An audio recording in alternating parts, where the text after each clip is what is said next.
Bonjour et bienvenue. Aujourd'hui, on s'attaque à un mythe, un groupe qui traverse le temps comme personne, les Rolling Stones. Ah oui, les Stones. Une longévité absolument incroyable. Exactement, et on va s'appuyer sur un article qui retrace justement leur histoire depuis les années 60. D'accord. L'idée, c'est de comprendre comment ils ont fait pour durer aussi longtemps, leur évolution musicale, leur influence, bref, comment ils sont devenus ces légendes, quoi. Une vraie énigme, leur durée. Alors, on repart au tout début. Londres, 1962, la fameuse rencontre, Mick Jagger et Keith Richards. Le duo fondateur, oui. Très vite, ils sont rejoints par Brian Jones. C'est lui d'ailleurs, nous dit l'article, qui trouve le nom, en hommage à Muddy Waters. Un nom bien choisi, départ. Et ce qui frappe aussi, c'est l'image.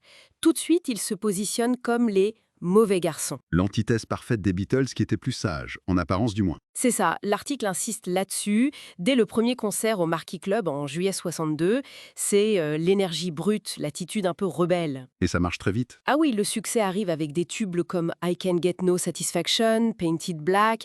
Mais bon, cette énergie des débuts, comment elle a pu tenir sur la durée? Alors ça, c'est vraiment un point clé de l'analyse.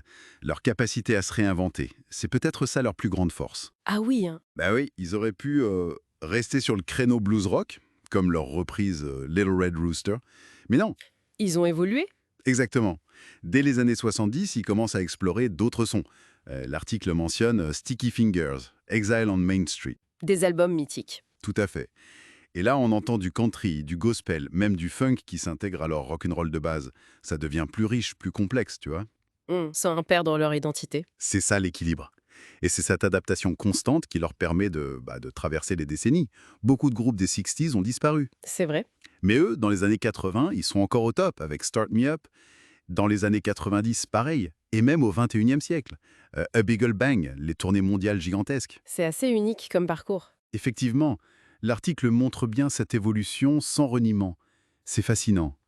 Et il y a un autre élément central qu'aborde l'article, la scène, le live. Ah, le live des Stones, c'est quelque chose. L'article parle d'une expérience sensorielle unique, inoubliable pour ceux qui y assistent. Oui, et il y a bien sûr l'énergie de Mick Jagger. C'est phénoménal. Il a quel âge maintenant? Et toujours cette présence. C'est bluffant. Et Keith Richards. Comment l'article le dépeint? Comme l'âme rock du groupe. Et surtout, ses riffs, ses petites phrases de guitare. Pense à Jumping Jack Flash. Ah oui, reconnaissable instantanément. Voilà, c'est leur signature. Leur concert, c'est plus que de la musique. C'est une communion, un vrai rituel rock. Ça explique aussi leur longévité.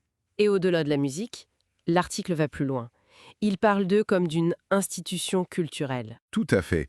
Leur influence est colossale sur des générations de musiciens. L'article cite The Black Keys, Arctic Monkeys. Ils revendiquent cet héritage. Bien sûr, c'est le son, ce mélange blues-rock, les guitares de Keith, c'est les concerts, mais c'est aussi l'attitude, ce côté rebelle et cool à la fois. C'est pas pour rien qu'on les appelle souvent le plus grand groupe de rock du monde. Exactement. Et leur influence dépasse la musique. La mode, le cinéma, c'est très large. Évidemment, en 60 ans, il y a eu des secousses. L'article revient sur les changements de line-up, le départ tragique de Brian Jones en 69, Un moment très difficile, oui. puis Bill Wyman qui s'en va en 93, mais aussi des arrivées importantes. Ron Wood à la guitare en Qui 75 s'est parfaitement intégré. et Daryl Jones à la basse depuis 93, même s'il n'est pas membre officiel. Comment ils ont géré ça Et c'est là qu'on voit encore leur résilience, bien analysée dans la source. Chaque départ, chaque changement qui aurait pu couler un autre groupe. Oui, surtout celui de Jones au début. Eh bien eux, ils s'en sont servis. Ils se sont réajustés, ils ont parfois même redéfini leur son, leur dynamique. Et ils ont continué. Cette capacité à encaisser, à rebondir, c'est fou. Donc si on résume ce que nous apprend cette analyse, les Stones, c'est vraiment une légende vivante du rock. Carrément. Une énergie qui ne faiblit pas, une évolution musicale constante mais fidèle et une influence culturelle énorme sur plus de 6 décennies. Des icônes qui continuent de remplir les stades. C'est assez dingue. C'est dingue. Et ça amène une dernière réflexion, un peu en filigrane dans l'article. Oui, Au-delà de l'image un peu facile des mauvais garçons, il y a ce mélange assez unique, non? Entre la rébellion affichée et un professionnalisme de fer pour tenir une carrière pareille. c'est vrai, il faut les deux. Comment ce mélange explique leur statut quasi mythique?